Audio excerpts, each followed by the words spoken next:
Tonight, breaking news, shots fired at an ABC station in Sacramento. Officers now on the scene, at least 3 bullet holes seen fired into the ABC building. Authorities say nobody was injured. Demonstrators supporting Jimmy Kimmel were seen outside this station just yesterday. This coming amid rising tensions after Kimmel was suspended indefinitely, with questions still swirling about his future. Top Republican Senator Ted Cruz breaking with President Trump, suggesting the FCC's tactics were right out of the movie Goodfellas. Also breaking tonight, the high-stakes CDC advisory panel's vote on COVID shot recommendations that may leave Americans confused. Plus, the president's rare phone call with the leader of China, saying a TikTok deal has been approved to avoid a U.S. ban. But the big question remains, who will run TikTok in America? Plus, the incredible video of Hawaii's Kiluaea volcano now erupting. The surprise discovery in Maine, what one homeowner found stuck in a well on his property. How rescuers got this moose out. This is NBC Nightly News with Tom Yamas. And good evening. We are coming on the air tonight with breaking news that just came in moments ago. Someone fired at least 3 bullets into the ABC affiliate in Sacramento and then drove off. You can see the bullet holes right here, and police are now on the scene. The motive is still unknown, but demonstrators had gathered outside the station yesterday, protesting the suspension of Jimmy Kimmel by ABC. Police aren't sure whether the events are connected at all, but it comes at a time when tensions are high and the spotlight is on the Kimmel suspension. While the move to bench the TV host following his comments in the wake of the killing of Charlie Kirk has been praised by some, others have raised flags over free speech concerns. That includes Disney's former CEO, as well as frequent Trump ally, Senator Ted Cruz, calling some of the language used by the FCC pushing for his removal that of a, quote, mafioso. It has all sparked intense debate over the First Amendment, cancel culture, and safety, and what's funny and what's not. Liz Kreutz begins our coverage tonight. Tonight, gunshots fired at an ABC-affiliated television station in Sacramento. Bullet holes seen in the window of the lobby. An employee of the Tegna-owned station telling NBC News someone pulled up, fired into the lobby, and drove off. We're not going to stop looking for you. This is unacceptable behavior. It's not going to be tolerated in Sacramento. At least one person was in the lobby at the time, according to the station employee. Police say nobody was injured. While the motive is unknown, it comes amid backlash to the decision by Disney, ABC's parent company, to suspend Jimmy Kimmel's late-night show following the comments he made about Charlie Kirk's alleged assassin. Tonight, as ABC remains silent about the future of Kimmel, criticism growing over the company's decision and how the head of the FCC appeared to pressure ABC. In a rare break from the Trump administration, Republican Senator Ted Cruz joining those criticizing FCC Chairman Brendan Carr. It's fine to say what Jimmy Kimmel said was deplorable, it was disgraceful, and he should be off air, but we shouldn't be threatening government power to force him off air. That's a real mistake. President Trump tonight responding. I think Brendan Carr is a great American patriot, so I disagree with Ted Cruz on that. And also again suggesting revoking licenses from broadcasters that air unfavorable coverage of him. They'll take a great story and they'll make it bad. See, I think that's really illegal, personally. Meanwhile, outside Disney, free speech is under attack. Protests growing from New York to L.A. For a second day in a row now, supporters of Jimmy Kimmel are gathering outside Disney's headquarters, calling for him to be put back on the air. Many telling us they're now boycotting the company. I'm canceling Hulu. I'm not going to watch Disney, and I'm going to avoid their advertisers like the plague. Former Disney CEO Michael Eisner also now weighing in, writing on X, if not for university presidents, law firm managing partners, and corporate chief executives standing up against bullies, who then will step up for the First Amendment. Jimmy, just let me say, I stand with you and your staff 100%. With Kimmel still off the air, fellow late-night hosts now speaking up for him. That is blatant censorship. In America, we have a little something called the First Amendment. And let me tell you how it works. I don't know what's going on, and no one does, but I do know Jimmy Kimmel, and he's a decent, funny, and loving guy, and I hope he comes back. Liz joins us now live. Liz, I want to go back to that shooting in Sacramento. Do we know any more about what happened? Well, Tom, police just gave an update, and they reiterated that this is a preliminary investigation. They do not know right now if this was a random or a targeted attack. They have not identified a suspect, but we do know that yesterday there were protesters gathered outside that station in response to ABC's decision to pull Kimmel off the air. Tom. Liz Kreutz with that breaking news tonight. Liz, we thank you. We also have more breaking news on the key CDC panel's new recommendations about who should get the COVID vaccine. Ann Thompson has this one. Potentially more confusion tonight over this season's COVID shot, following new recommendations from the CDC's Vaccine Advisory Panel. Instead of recommending it for all adults, the panel voting to make it an individual decision, preferably with your doctor. In a contentious vote needing the chair to break a tie, we have 6 votes for no. We have 6 votes for yes. The panel opted not to recommend that states require a prescription for the shot.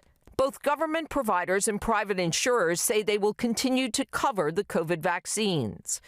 Overall, better news than infectious disease doctor Buddy Creech expected. What do you think that will do to the uptake? We know that when we have softer recommendations for vaccines, uptake goes down. Patients tend to think they're not as important as a strong recommendation that everyone should get it.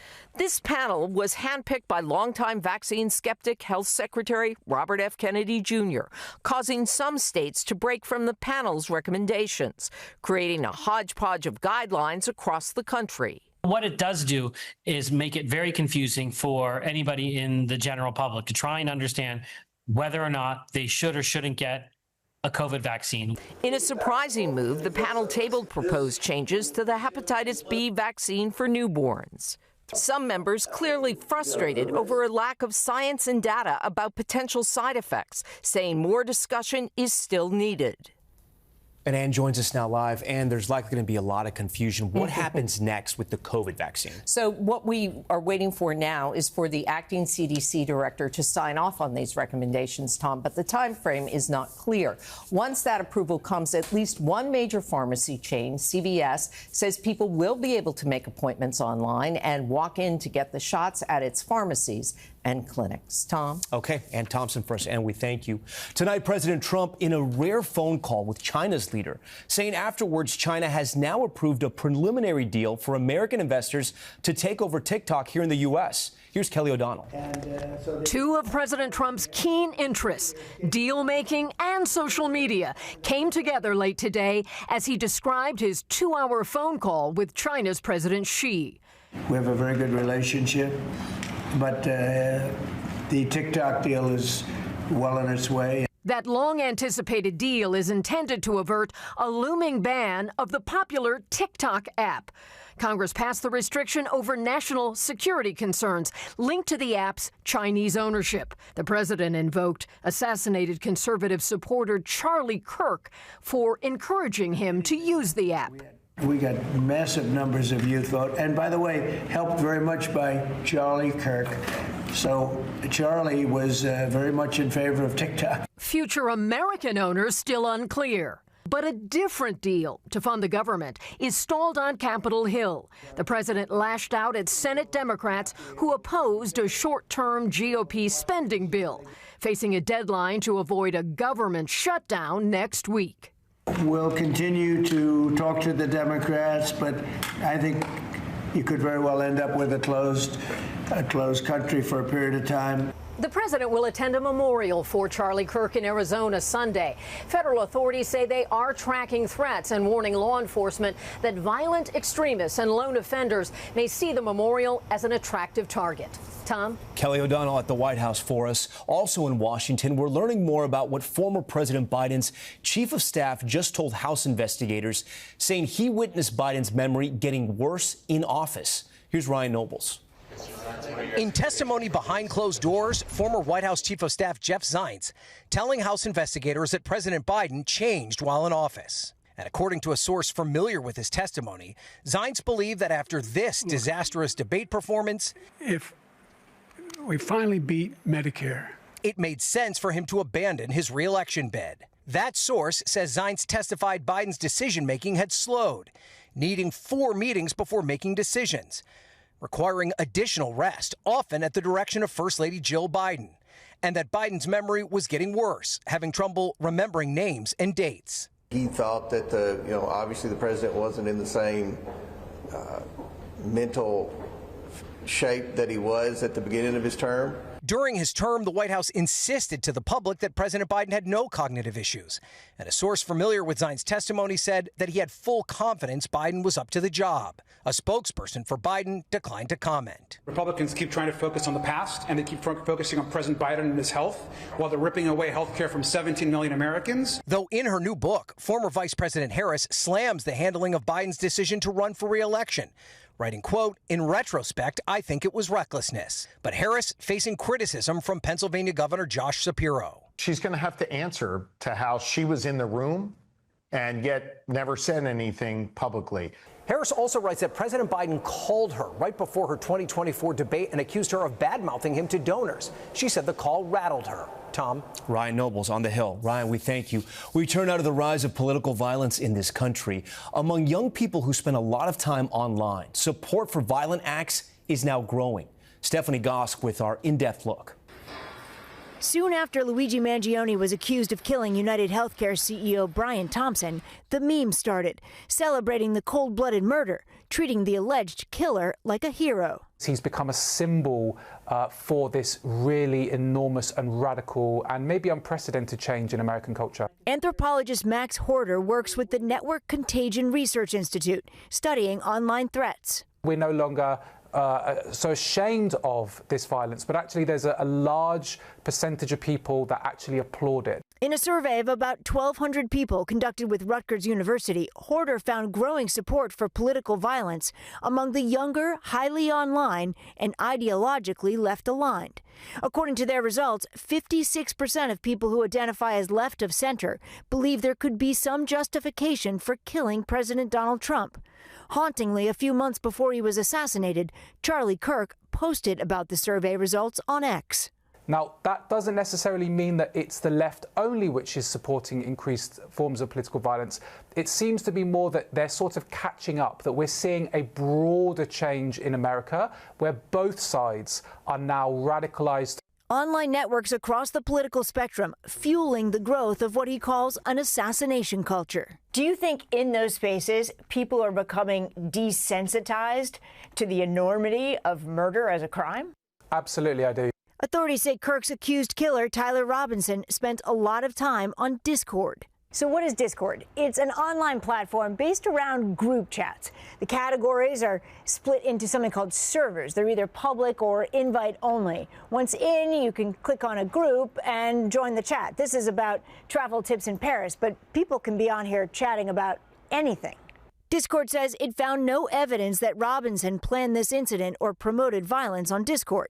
One of the best ways to disrupt the cycle, Horder says, strong messages offline. If authority figures can say this is not acceptable, we're much more likely to calm this down and to wind this down. What you're saying is the message from the top matters. Absolutely. It matters more than anything else. Stephanie Gosk, NBC News.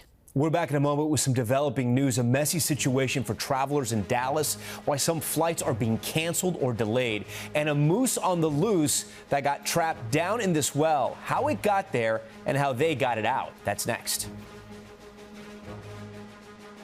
Okay, we are back now with a messy situation at Dallas airports. Take a look. The FAA saying it's slowing flights at Dallas Love Field and Dallas Fort Worth International over a telecommunications issue.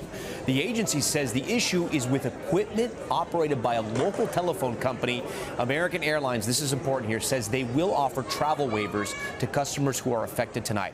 Also, look at this stunning new video of Hawaii's Kiluaea volcano erupting overnight. The U.S. Geological Survey saying that at one point, the lava went up to 800 feet in the air. The lava is now just going about 330 feet, and the volcano is fairly stable. And in Maine, take a look at this. It's a moose on the loose that needed to be rescued after it fell down into a well. The man who owns the property didn't know he even had a well on his land until he heard the moose. It had to be first sedated by wildlife officials and then extracted using straps and an excavator. The moose took off running once it got out. That's Nightly News for this Friday. I'm Tom Llamas. Thanks so much for watching. Tonight and always, we're here for you. Good night. We thank you for watching, and remember, stay updated on breaking news and top stories on the NBC News app or watch live on our YouTube channel.